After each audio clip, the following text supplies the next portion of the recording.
Okay. So today we're going to be talking about osteoarthritis and joint health. My name is Dr. Chandler Kutney. We just ask that you hold all of your questions until the end of the presentation.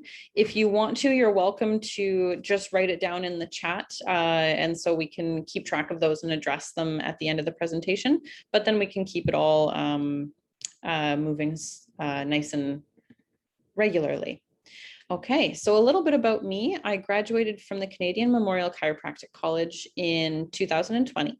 Through my internship year, in my last year at chiropractic college, I implemented a hip and knee osteoarthritis rehabilitation program, which was called GLAD, for 6 months under supervision.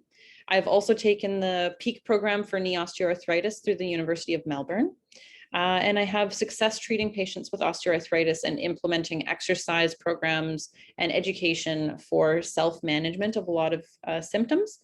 And I joined the Natural Soul Wellness Center as a chiropractor as of the beginning of 2021. So let's talk a little bit about osteoarthritis. First off, what is it exactly? So if we get into the textbook definition of osteoarthritis, we break the word down. Osteo refers to bone, arthra is joint, and itis is inflammation.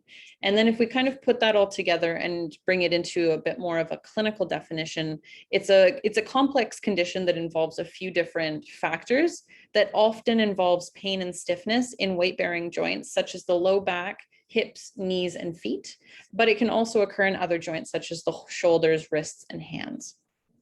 It is more common as people age, and some of the other things that are likely to predispose you to osteoarthritis are previous serious injury and decreased levels of activity. And we'll get into that a little bit more as we go.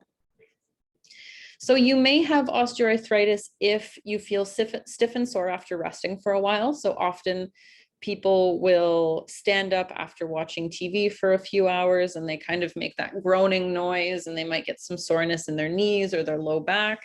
If you get moving for about 30 minutes, you'll start to find that that feels better, or up to 30 minutes. Sorry, it can happen much quicker than that. It is much more common as you get older. So if you're 45 or over, it's more likely to occur. And then if you find that certain activities that aggravate those joints that are bothersome for you will bring that pain on regularly, then that is another sign that you might be dealing with this. And so these are some words that you may have heard that are associated with osteoarthritis. So wear and tear is a big one. You might have heard people say bone on bone. You might have heard joint degeneration or joint disease. And so these are really scary words. They really paint a picture in our heads about what's going on in the joint. And sometimes these words can actually misrepresent what's happening and make it difficult to implement the treatment and the self-management strategies that we know are the most effective for osteoarthritis at this point, at least. And so we're going to break this down a little bit. So what do these actually mean? So when somebody says wear and tear, it's a common phrase that is used to describe the gradual decrease in cartilage that can occur with osteoarthritis.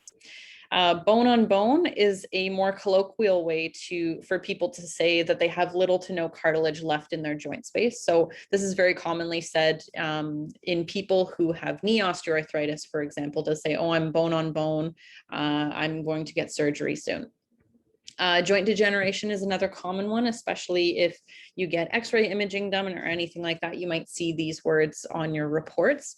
And what that means is that there's a decreased joint space, and there are sometimes formations of small bony outgrowths near the joint, which can also be associated with osteoarthritis and general changes as we age. And then joint disease. And so the definition of this one is actually that it's a condition of the living animal or plant body or one of its parts that impairs normal functioning, specifically with the joint. And all of these words or all of these terms really can be fear-inducing, because when you think of wear and tear or you think of bone on bone, it really makes us think, you know, oh, I only have a certain lifespan for these areas of my body and I'm going to wear them out with time and I need to be careful with these areas. And then joint degeneration, joint disease also make it sound like it's a very significant issue that you need to have addressed, which is true. You need to make sure that you're taking good care of your body, and sometimes you'll need help with these issues, but sometimes they can add more fear than there needs to be. So what does the evidence actually say about osteoarthritis? So osteoarthritis does involve bone and cartilage changes, but the big thing that I want to drive home is that imaging findings, so things that you see on X-ray or on MRIs, don't indicate pain or function. So there are lots of cases of people having very mild pain or decreases in function, but then going to get X-rays done and being told that they've got moderate to severe osteoarthritis. And that can even affect how we approach using our bodies and even affect our pain experience. Because if you're expecting that it's going to be painful, it's going to be stiff, it's going to be difficult to do more of your activities, that's going to lead to those things actually resulting. And so, and it can also be the reverse. There are lots of people who deal with osteoarthritis where they have a lot of stiffness and they have a lot of pain, but on imaging, you might not see a whole lot happening. And so it really is important to be addressing your concerns based on how you're feeling and what you're dealing with and the activities that you have difficulty doing, as opposed to purely going based on imaging. It's also important to note that moderate and severe imaging diagnosed cases can respond very well to conservative management. So oftentimes they do not require surgery. And this is because the wear and tear and the idea of bone on bone being so debilitating isn't always the case. If you can get people moving, if you can educate them about the pain, a lot of times that can alleviate a lot of those symptoms. And so the majority of cases never require surgery. And so again, terms such as wear and tear or bone on bone can be really harmful and misleading because they can lead people to be fearful of using their bodies properly and doing exercise and keeping moving, which is actually one of the best things that you can do when you've got osteoarthritis or you have that stiffness and that pain. So education and exercise are the top recommended treatments by every recent osteoarthritis treatment guideline. So these things should be part of your treatment plan or part of your approach, no matter who you're seeing to help you address this concern. And you are not your X-ray images. So, and this is kind of funny because literally you are your X-ray images. Those are images of you, but they don't paint a full picture of what you're dealing with and what you're able to do. So why are exercise and education so important? Exercise, especially weight-bearing exercise, when we're dealing with those joints that are involved in weight bearing, such as the low back, hips, knees, feet, increases your strength and your mobility. It increases circulation, so you're getting more blood flow to those areas. It decreases inflammation and pain in those joints, and it's also protective for joint health. So if you can do more weight-bearing exercise before you start having issues, it is protective against osteoarthritis. And education is really important as well because it decreases the fear and the stress around osteoarthritis, which can have a big impact on pain, as we've kind of discussed before. Sometimes expectations and learned beliefs can really impact how much pain you're in. And it also helps set expectations and goals. So it's important to note that osteoarthritis is not something that you can cure. It is a condition that is somewhat progressive in some people, but for some people it'll stay relatively the same. And again, the X-ray imaging and what you actually see going on in the joint isn't always indicative of how much pain or decreased function you'll have. So it's important to shift that focus towards what can I do? How can I decrease my pain, as opposed to taking a look at those X-rays and purely letting that guide how you're treating yourself and what your expectations should be. So what kind of exercise is best? Strengthening and stretching focused on the muscles surrounding the joint is one of the biggest factors that we want to address. So for people who are dealing with knee osteoarthritis, for example, you want to be strengthening all of the muscles around that area, and you want to be doing some stretching to relieve any tension and making sure that you can maintain that mobility and that range of motion through that area. So strengthening helps increase that range of motion and maintains it. And it also helps people maintain their mobility so that they can do their regular daily activities. So I got those switched around. So stretching helps increase and maintain your range of motion. And then strengthening can increase your ability to perform your regular activities and decrease that pain. And these are things that I like to implement with almost all of my patients who are dealing with osteoarthritis. We do a combination of these two things based on what they're presenting with and what their goals are. So if their goal is to be able to go golfing through the summer, then we're going to focus a lot on those twisting based motions, if that's something that's aggravating, and getting them used to doing those long-term walking and creating strategies. So if they do feel sore, maybe you'll sit down and take a break, etc. And then finally, you do want to focus on weight-bearing exercise for osteoarthritis of those weight-bearing joints. So things where you are putting weight through those joints. So things like walking or yoga or anything where you are physically standing is going to be beneficial for that osteoarthritis, because it helps it forces the joint to almost act as a pump, and it pumps that synovial fluid and the nutrition from the blood flow in and out of that joint, so that you are getting more of that lubrication, more of that nutrition through the joint, which helps maintain its healthy state. And you want to start gradually and then build from there. A lot of people will experience flare-ups, especially when they're first starting an exercise plan, and that's okay. The pain and the swelling and some of the other symptoms that can be associated with osteoarthritis are not indicative of increased damage. It's typically a temporary flare-up that you have to deal with. So we want to focus on coming up with strategies to control that, but note that you're not doing anything wrong and you're on the right path. So for management, osteoarthritis is well managed with conservative care for mild and moderate cases. The management of osteoarthritis often involves a team of healthcare providers who will help you meet your needs. And treatment will be catered to your symptoms and to your goals. So like I was talking about before, it's important to take into consideration what your goals are, what your activities are, what you're having difficulty with, so that I can help you really cater the exercise towards what you want to be able to do. So what is conservative care? So it is a non-invasive treatment and management. It's usually the first approach considered for most musculoskeletal conditions, including osteoarthritis. And it can include various different things, so including the exercise, the education, hands-on work. So almost all of my patients will get some level of soft tissue work, mobilizations of the joints, manipulations of the joints. It can include things like footwear assessments and orthotics. Modalities, and then also medications. Sometimes anti-inflammatories can be really helpful for bringing some of that pain down when people are struggling, which can make it easier to get into the exercise, which will help long term. What healthcare practitioners might be part of your care? So it's important, like we discussed, that you note that it might be a team of healthcare providers who are going to be helping you address the different aspects of your osteoarthritis.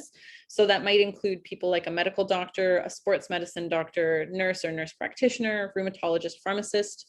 Then you've got the people who are going to focus mostly on the exercise, and the MSK portion. So people like myself, like the chiropractor, physiotherapist, massage therapist. You can also have a registered dietitian who can help you address some of the anti-inflammatory components of diet and how diet can be really helpful for managing some of those symptoms. And then sometimes you'll also need to consult for surgery. So you might be discussing with an orthopedic surgeon or a physiatrist. And it's important to note that other professionals can help you as well. So nutritionists, osteopaths, and personal trainers can also be important parts of that healthcare team. And what about surgery? So if conservative care doesn't work for you, surgery is an option. This is a discussion you'll have to have with your healthcare providers, so your medical doctor or your nurse practitioner. You'll likely be sent to see an orthopedic surgeon for a consult to discuss some of your symptoms, the benefits and risks to surgery, and whether it makes sense for you.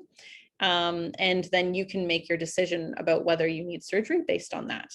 It's important to note that preoperative strengthening is hugely beneficial for healing time, pain, and function postoperatively. So even if you have decided that surgery is the right route for you, it's important to come see someone like me, because we can help you build that strength, build that mobility as well as possible, so that you can really heal and take advantage of that surgery after you've had it. And nutrition is also important to address for preoperative and postoperative rehabilitation. So how can I help? I've kind of sprinkled it through, but just to bring it back, my treatment is evidence-based and focused on self-management. So I really do like to focus on the exercise and the education, things that you can do at home to help. So we do talk a lot about education around osteoarthritis. We emphasize the exercise that you feel you can do and is catered to your goals. I also do soft tissue therapy with a lot of my patients to address some of those tight and sore muscles. We can do mobilization and manipulations to those joints to decrease the pain and help increase some of that range of motion. There are other modalities we can also use depending on your case and what your goals are. And then I would collaborate with your other healthcare providers to make sure that everything is being addressed for you as well as possible. Thank you very much. So I'm going to pass this off to Sarab, and she's going to continue the presentation.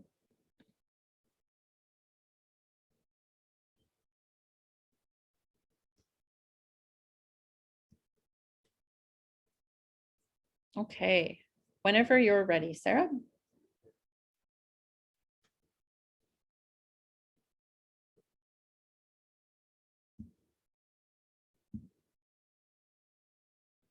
I don't think I can hear you.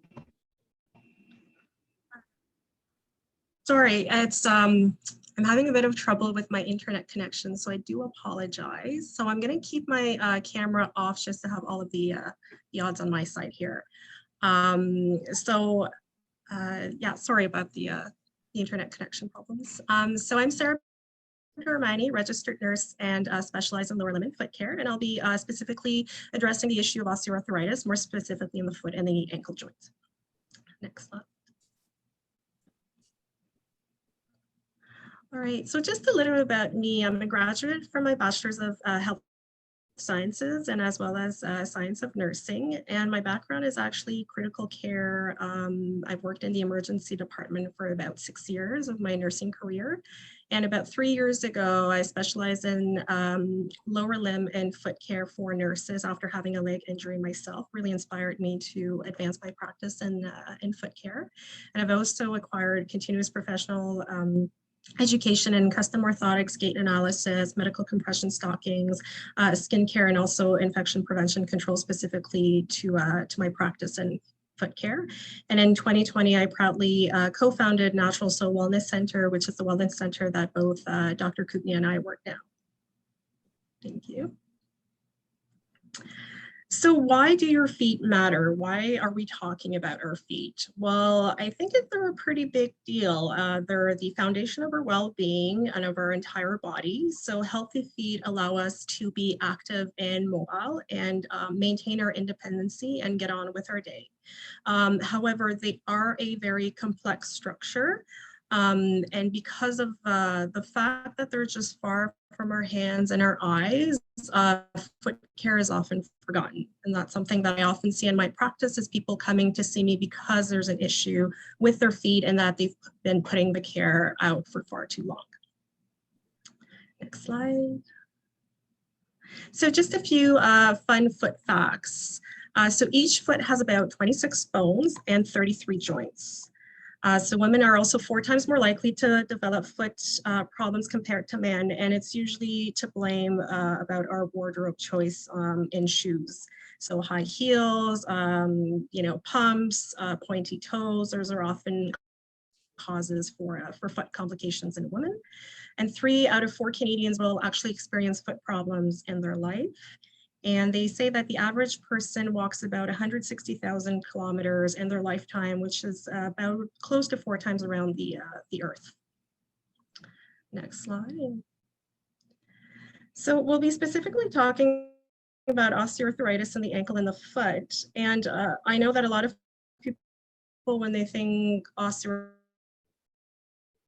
lately in my practice, I've been really seeing an incidence of young adults coming in with osteoarthritis symptoms in their feet. And it can really affect anyone at any age, even though it is more common over the age of 45, because it's affecting the joints, the ligaments, the tendons, the bones. And knowing the complex structure of the feet, like we know that each foot has about 33 joints. So it's bound that there are going to be joints in the foot that are going to be affected by osteoarthritis. That is, although very common in the big toes. And the incidents that we're seeing a lot in younger adults with symptoms of osteoarthritis are mainly people coming in with sports injuries or fitness injuries. So these are people coming in with more of a trauma-induced complaint of their osteoarthritis symptoms. So either they were doing sports with high intensity, high impact. I'm seeing a lot of long distance runners, a lot of trail runners, a lot of people that participate in like triathlons that have this repetitive injury, putting high stress on the joints. I am seeing people coming in who were previous figure skaters, previous ballet dancers, people who were weightlifting or had played a lot of team sports in the past, such as rugby, football, soccer. So again, very high intensity sports, especially soccer with the constant kicking the ball. So that is definitely a lot of impact on the toes, on the joints of the foot. So with that, we're seeing more and more of that premature osteoarthritis, if we can call it. And more research and studies are also showing that there could be a genetic component to that premature osteoarthritis. So having that nature and then the nurture from the lifestyle choices and the fitness injuries. Next slide. So just very, very easy, just to see what are the causes of osteoarthritis, what we can't modify. So things like obviously your age, genetics, and studies show that women are more prone to osteoarthritis, mainly because of going through menopause and all of those hormonal changes. But there are things that we can work on and that we can modify, and that's where our team can really, really help you. So such as lifestyle management, being active or non-active, weight management. So we do see a bit more increase of osteoarthritis in people that are showing signs of obesity because of that extra weight being put on the joints, and also sport activities. So making sure that you are practicing the right sports, you're doing the right stretches before, and the right warm-ups before you engage into your fitness activity, and the right cool down and stretches after. These are things that are really, really important. And I know that this past year with the pandemic, we've had many challenges of not being a lot of people have been trying to, stay fit and getting gym equipment in their house, but not having that expert advice from like a fitness trainer and sort of figuring things out themselves. Well, that also did lead an increase of more, little injuries going around there. Next slide. Thank you.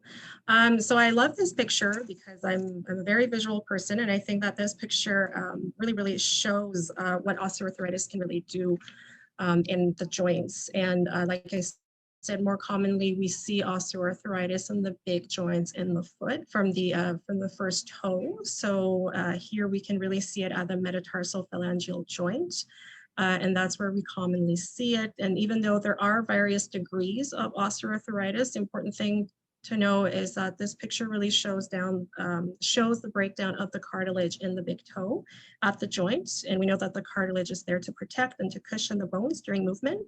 But so on the top, you see a healthy joint with healthy cartilage. And at the bottom picture, you can really see that that cartilage has been deteriorated, which is causing the bones to rub against each other and be overused, which is causing that inflammation and that pain. Next slide. So just a few symptoms that we've discussed before. So just quickly going through the symptoms being tenderness, being pain when walking, having that joint stiffness, that loss of flexibility, and more commonly, I'm seeing a lot of people coming in with that minor joint swelling at their big toe. Next slide. So I'll go through a few quick tips on how to manage osteoarthritis. And we can go to the next slide. So again, as Dr. Kutney has reinforced, the important thing is to really, really stay active and to find, I know that with pain, it can be really, really, a bit complicated sometimes to find the exercises that are comfortable for us. But it's really important to find exercises that keep you moving and to relieve the stiffness, because if we sit down, although we are in some pain, the more we sit, the more we're inactive and not very mobile, the more those joints are really going to stiffen up, and the more it's going to be difficult to find that range of motion in our joints, and the more the pain is going to increase. So by staying active, it doesn't mean go run a marathon or start, doing jump squats, anything like that. Always start with what's comfortable for you and your comfort zone. So mild little home stretches from the Achilles tendon to the toe. Those are really easy stretches that you can do with the joints on your feet. Gentle exercises that promote circulation, such as yoga. The important thing is really to keep the circulation and that blood flow going to the legs, because we know that the legs are the furthest body part from the heart. They're already naturally prone to not a great circulation. So to keep active and getting that healthy circulation in the leg is really, really important, because that oxygen and those nutrients from the blood is really what's going to help the tissue repair, the tissue and reducing inflammation. Low impact exercises are great. So, opt for walking instead of jogging. And lightweight exercises are great as well to reduce joint stress. And definitely, if you have a chance to assist to any physical therapy appointments, to have expert advice to sort of guide you through those stretches and those exercises. So next slide. So footwear is another topic that is extremely important, and I can't say this enough in my practice, is to have the proper footwear, the proper support for your feet is really going to make night and day in how comfortable you are when you're walking around and moving around. Especially if you're going to be physically active, you do want a lot of support in your footwear. So having the proper shoes will help you minimize any pain or any further damage to the joints that are affected in your feet. So proper fitted shoes are really, really key. I have so many people coming in with foot complications, and 95% of the time we blame the shoes, because bad shoes will, bring in bad feet. I mean, that's unfortunately what happens. And I hate putting it down like that, but if you have tight shoes, then there's more pressure on the toes, there's more, unwanted stress on the joints. It's really, really painful. So it's important to have shoes that are comfortable, supportive, and offer stability. It's really important to make sure that inside of your shoes that you have a good arch support with cushioning, so that that doesn't force you to walk too much onto your toes and on the joints at the ball of your foot. So having that arch support in your shoe will help your body support that shock when it's walking and moving around. Thick soles are really, really important. I know that at some point the fashion of ballet flats was great because it was just easy to slip on, but those, you're really walking on ground. There's no sole, there's no arch support. So it's not giving a lot of support to your feet. And again, as I mentioned before, it's really important to have a good width to make sure that for your toes to be able to move around. All right, so next slide. So again, looking after your feet is always important. We get our eyes and our teeth checked. Why not our feet? They're kind of a big deal. So that's where I can help as a foot care nurse, because I know that osteoarthritis means, and the feet also means osteoarthritis in the hands. So for you to take your feet can be challenging because you probably have some joint. Foot care specialists as part of your healthcare team can really, really make a difference. If you do have some swelling and some pain in the joints of your feet, some of the services we offer are different techniques to pad under the foot to help with offloading that extra weight and that extra stress on that joint. But also it's really important to treat certain problems that could be items and calluses at the bottom of the feet. Those can put more pressure onto some of the joints and making it very, very painful. And one thing we don't also think about is thick and painful toenails can also press down on the joints of the foot as well and causing more pain. And also having corns and calluses and having thick and painful toenails that are not taken care of, well, those take more room in the shoes. So that can also make your shoes feel a lot more tight and cause more pain to your feet. So it's really, really important to have, at least routine foot care implemented in your care. Next slide. So prevention is also really, really important. I think as nurses, we always advocate for preventive care. It's a lot easier than treatment, but it's mainly because we're seeing more and more young patients undergoing, surgeries for the hip and for the knee. And we know that surgeries should always be the last resort. But if they're already at that point at a young age, I think there's still a lot we can look into and see how we can prevent that from happening. So things that we looked earlier at the causes that we can't modify, but let's focus on the causes that we can modify. So things such as weight management, healthy nutrition. If you're looking into getting a bit more physically active or implementing fitness as your daily, routine or weekly routine, it's really important to always ask for expert advice and make sure that your fitness trainer or physical trainer has really, really great credentials and knows what they're doing. So this is something that's really, really important so we can really prevent injuries from happening. Keep your activities low impact when you're starting. You don't want to put too much immediate stress on the joints, and finding the right exercises to improve joint stability and strengthening. It's also important to have a biomechanical assessment just to make sure that there are no leg discrepancies. So you don't have one leg that's shorter than another, because that can sometimes put more stress on one side of the body more than the other. I mean, our body is really, really great for compensating, but sometimes it can really come and get to us later on. Next slide. Great. So a few other alternative therapies that Dr. Kutney had also mentioned and that we do offer at the center. So we do offer acupuncture, chiropractic care. We also offer cold laser therapy to help with reducing joint inflammation and promoting tissue repair. Massage therapy, soft tissue manipulation is another great one. We also offer reflexology and other services that focus on wellness and your self-care. Next slide. So just quickly, a few home remedies that you can also integrate at home. So it's important to address pain and not to try to toughen out.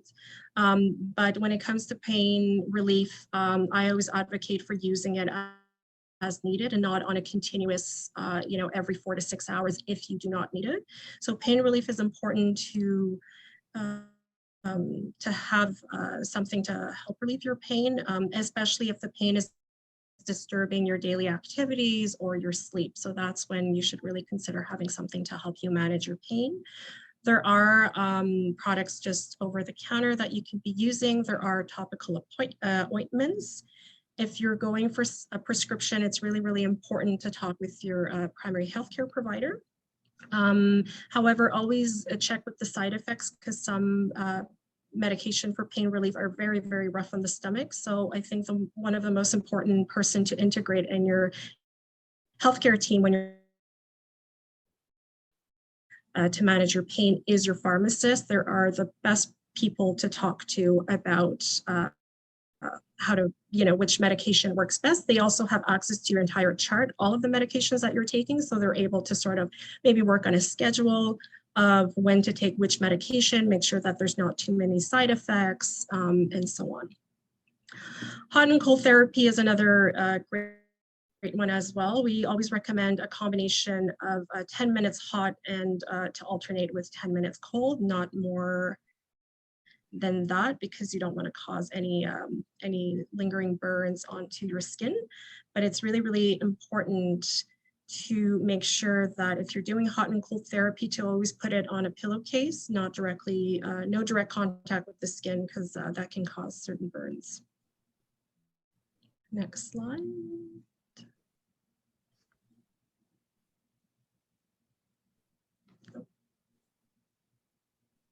I think you can change the slide.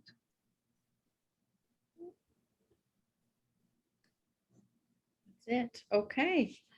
So thank you all for listening to our presentation. Okay, there we go. Sorry, I don't know if it was. Thank you. Sorry, yeah. So yeah, thank you so much for listening to our presentation.